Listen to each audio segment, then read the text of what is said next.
Bonjour à tous, c'est Cédric, ravi de vous retrouver aujourd'hui dans cette toute nouvelle vidéo pour vous donner trois astuces pour garder votre voix en pleine santé.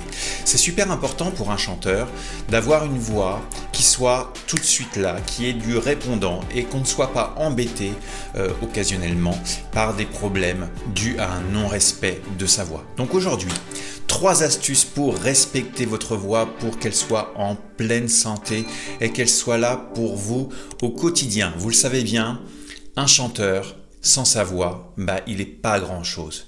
Il a besoin de sa voix, c'est son instrument, c'est ce qui lui permet de travailler. Si vous êtes professionnel, si votre revenu c'est votre voix, vous avez besoin de garder votre instrument en pleine santé. Et ça, bien sûr, ça passe par des petits réflexes qu'on va voir aujourd'hui en détail en trois astuces. Première astuce, on le sait bien, en ce moment, c'est une période hivernale où il fait un peu plus frais et on a tendance à booster un petit peu le radiateur. On a vite fait de mettre une température dans sa salle de 22-23 degrés. Je ne sais pas si c'est votre cas, mais on aime bien, surtout le soir, arriver à 18 h quand on commence à être un petit peu fatigué, à booster un petit peu le radiateur, à monter la température. Et je ne parle pas de la température que certaines personnes peuvent mettre dans les chambres. Si nous voulons respecter notre instrument, une température dans la chambre de 16 degrés, 17 degrés, c'est bien suffisant. Pour tout le monde, vous avez tous une grosse couette, donc servez-vous de votre grosse couette et faites en sorte que le radiateur ne soit pas trop élevé, tout simplement pour éviter de vous déshydrater, surtout si vous avez ce que j'appelle les grille-pains, donc cela, vous vous réveillez le matin et vous sentez que vous avez bien la gorge bien sèche, donc ça, pour la voix, c'est pas le top, donc essayez de faire en sorte d'être éloignez un peu de votre radiateur et faites en sorte aussi qu'il ne soit pas trop chaud. Deuxième astuce, le choc thermique. Alors ça arrive à tout le monde. On ne fait pas attention. Je vais prendre l'exemple type, vous prenez votre poubelle, hop, vous ouvrez votre porte et vous sortez, vous allez mettre votre poubelle à l'extérieur, mais sans pour autant vous protéger. Protégez votre cou, vous protégez en tant que personne, c'est super important, c'est des choses qui bien sûr demandent un petit effort de se couvrir, mais pour le chanteur c'est super important. Si vous voulez avoir une voix qui soit là pour vous, tout le temps et que vous ne soyez pas embêté par des petits rhumes ou des choses un peu parasites parce que vous avez créé des chocs thermiques, la voix elle n'aime pas ça, elle n'aime pas du tout les différences de température. Donc si vous sortez d'une pièce qui est à 17 ou 19 degrés, pensez à une chose, ça coûte 5 balles, c'est un petit cache-cou. Hop, on enfile ça autour du cou, clac, clac, et on sort, ok ? Ça aura la vertu de protéger votre instrument. La voix n'aime pas les chocs thermiques. Vous pouvez le noter, n'hésitez pas à noter.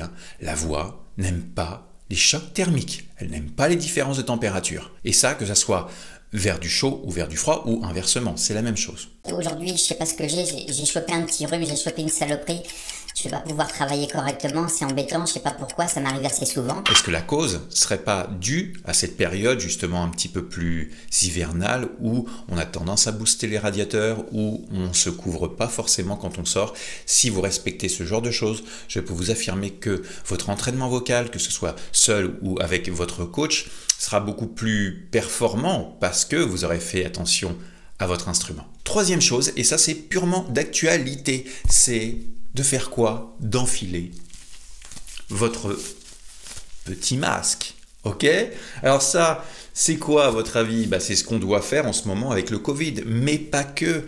Je suppose, je pense, je l'espère, que vous avez dû vous en apercevoir, que vous étiez moins sujet à être malade grâce à cette petite chose. Moins de rhume, moins de saloperies.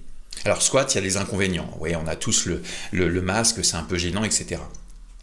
Et puis on a tous le souhait de pouvoir sortir de cette chose-là et reprendre la vie qu'on avait avant. Mais vous pourrez noter quand même que depuis qu'on met ce genre de petites choses, on chope beaucoup moins de saloperies. Donc, Soit c'est un inconvénient, mais pour le chanteur, en ce moment, c'est plutôt pas mal. Et ça lui fait peut-être prendre conscience qu'avant, il faisait peut-être pas forcément attention, que quelqu'un lui parlait peut-être trop proche et lui envoyait des postillons et puis que cette même personne était malade. Et puis hop, on chope une saloperie et hop, bah, ça retombe directement sur notre voix et puis on est bien embêté. Mettez votre masque au quotidien. En plus, bah, ça fait un petit rappel pour ceux qui n'ont pas encore l'habitude de le mettre à partir du moment où ils franchissent les pieds dehors. Dès aujourd'hui, si vous voulez une voix qui soit en pleine santé, respectez ces 3 astuces que je viens de vous donner aujourd'hui. Et bien sûr, ça c'est un sujet parmi tant d'autres qu'on peut voir en coaching vocal via Skype, en cours de chant en ligne. Allez, très bonne journée, à bientôt, bye bye.